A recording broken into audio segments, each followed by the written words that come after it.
This segment is sponsored by Johns Hopkins Healthcare Plans. July is National Minority Mental Health Month, and Johns Hopkins Health Plans offers access to mental health care, which can be a challenge for many people here in our region. For more, I recently spoke to Dr. Marquetta Wills. She's a psychiatrist and the Chief Medical Officer at Johns Hopkins Health Plans. Dr. Wills, it's great to see you, and it's always important to talk about mental health, but why is this month in particular so important? Yes, thank you so much for having me. So every July, we celebrate National Minority Mental Health Awareness Month. And this month is observed to bring awareness to the unique struggles that racial and ethnic communities face regarding mental health in the United States. That's right. And just in terms of overall health and well-being, why mental health? Why is that so important for our overall health? So, mental health and physical health are both inextricably combined. You can't think of one without the other. Our heads sit on top of our bodies, for goodness sake, they're not sort of off to the side. And many times, physical health issues manifest with psychiatric symptoms and vice versa. So you may hear people talking about having a bellyache, but what they may be feeling is anxiety.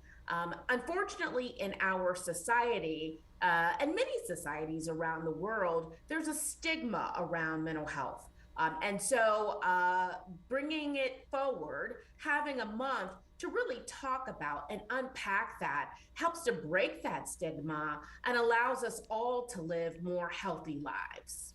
Absolutely. Talking about it often is definitely the key to breaking that stigma. So that's great.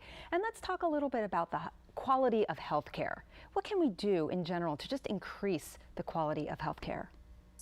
I think that's everyone's problem to solve, if you will. You can solve it from the payer side, health plans such as ourselves, from the provider side, community organizations, hospitals, doctors, philanthropic organizations, media. I think everyone in society, employers, everyone in society plays a role in how we can enhance mental health for us all because it's important. I think during the pandemic, we all really saw that.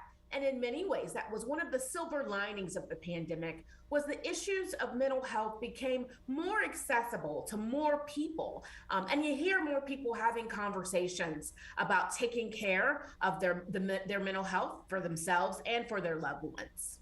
Absolutely. Some good came out of that. Like you said, a lot of people are now talking about it because of the pandemic and what stemmed from it. Can you tell us a little bit about how Johns Hopkins Health Plan helps their members with mental health? Absolutely. So here at Johns Hopkins Health Plans, and by the way, we recently changed our name to Johns Hopkins Health Plans to really define better who we are and to talk about our expanding geographic footprint. And we have really strong, robust behavioral health resources for our members to be able to access. One of the things that we're most excited about is we're developing a partnership with an organization to expand our network of behavioral health providers. We are also offering telehealth for our behavioral health services.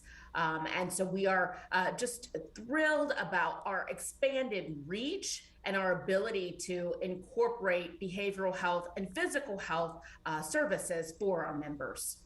So those are really great resources. And where can our viewers go to learn more? Our viewers can go to hopkinshealthplans.org. That's hopkinshealthplans.org. And there they'll be able to find a wealth of resources about our health plan and about the broader Johns Hopkins medicine ecosystem. Okay. Dr. Wills, thank you so much for being here. This is excellent information, and we hope people do go to the website to learn more. Thanks again for being here. Thank you.